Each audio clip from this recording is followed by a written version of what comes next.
When I think of the reformers of 500+ years ago, and I think of their junctures in world and church history, and I think of their literal stand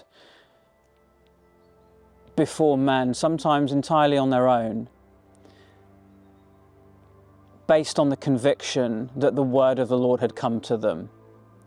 That is my conviction regarding the pivotal importance of March 2020, and I'm not going to hesitate, I'm not going to apologise for continuing to stand in the conviction that God has given me and that I am literally unable to escape from, not that I would want to. I want to just say to you that we're going to be doing a podcast, Mary and I together, to talk at leisure, at length, but in very sober terms regarding the large majority of good churchmen, not to mention the bad figs. What constitutes the bad figs from Jeremiah 24? But such is the wholesale unwillingness to listen from good men, men who I consider to be friends, an unwillingness to not so much listen, but to accept that the word of the Lord is not what they're saying that it is. And Mary and I are going to talk at length about what the emerging narrative has become clear as being. We're now fast approaching 5 years since God closed the church. I'm going to produce in the next few weeks an ebook, a free ebook to download. I'm going to write about this issue because so few people seem to have understood, seem to have heard, seem to have stayed the course. I believe with all my heart that the Lord showed me at the end of 2019 and asked me to call the church to close. This will be news to many of you listening to this video. For others of you, you will have heard me talk about this for the last 5 years, but I don't have a decreasing sense of sobriety or seriousness or urgency about this specific issue. It's quite the opposite. The further we go on beyond March 2020 and the period that we all lived through, the more serious this feels to me to be in terms of the inability or the unwillingness or both of good churchmen to listen and to accept the word of the Lord. Please recognize, even if you disagree with me, that I cannot stand anywhere else. The Lord gave me the call to action at the end of 2019, before any sign of a virus or a lockdown or a totalitarian government, to ask the church, to command the church to close. Can you imagine how difficult that was for me? Can you imagine how agonized I felt in my heart and in my mind and in my spirit, that to call the church to close, how absurd, how ungodly, how antichrist. Can you imagine how difficult it was to do that publicly without any sense whatsoever of how is this going to even be possible? Can you imagine how difficult that it's been since, when quite literally the best that I've heard is a token gesture, a token reference to church closures being right. I think Nick Franks is right.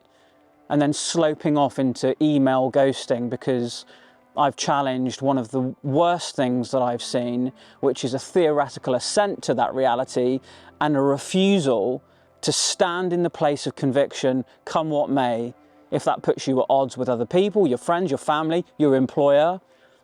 So Mary and I together are going to do a podcast. It will be quite long, and we're going to go through, with permission, an email from a good friend of mine who I include in this majority of good churchmen who are not accepting the word of the Lord.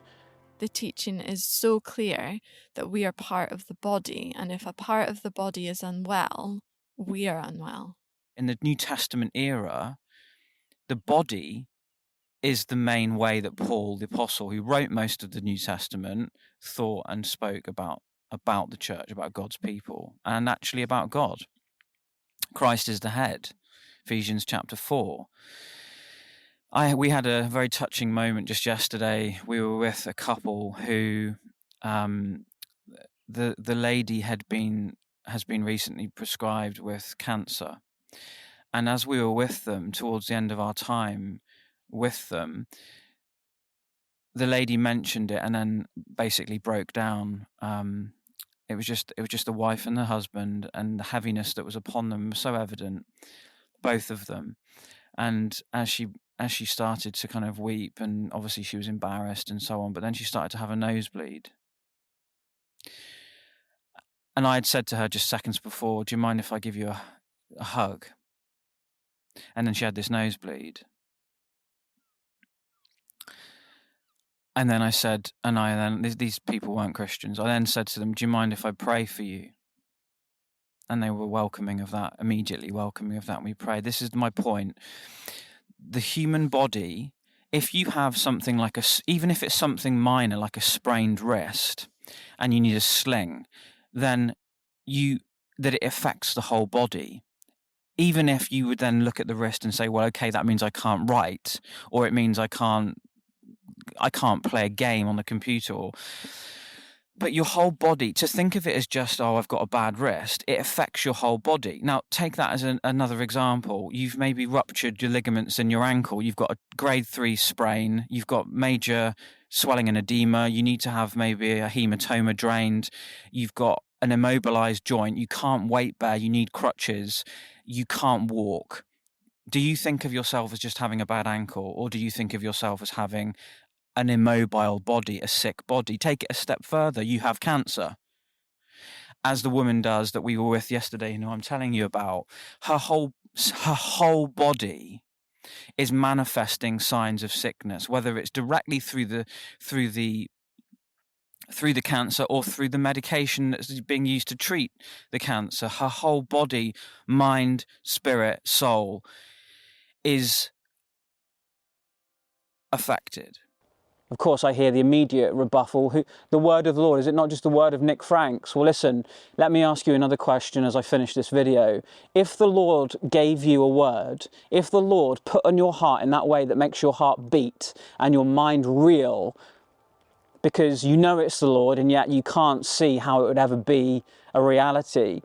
Think of the last time, or think of maybe one or two occasions in your life, if you've had them, where you know the Lord has spoken to you in that way with a sense of compulsion.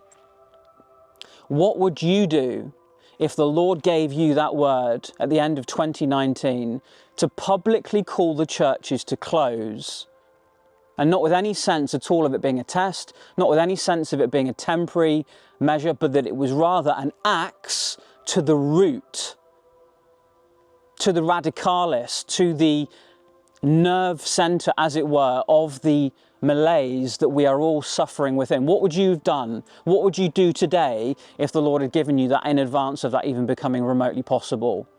And let me ask you as well, what would you do? What would you do, like the reformers of old, who were being commanded, pleaded with to recant, to go against their conviction, to renege on their previous confession and profession? What would you do in the face of such an overwhelming majority of sleepy, dull, unwilling to listen, unwilling to be disrupted churchmen?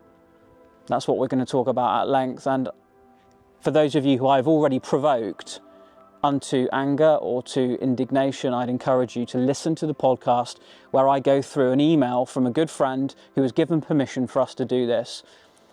One of the best men I know, and yet I believe with all my heart that he's wrong, that he's resisting the word of the Lord, and unless there's a course correction, there is only going to be increasing pain and suffering for those who are not willing to accept that it was God who closed the churches in 2020 for very good reason.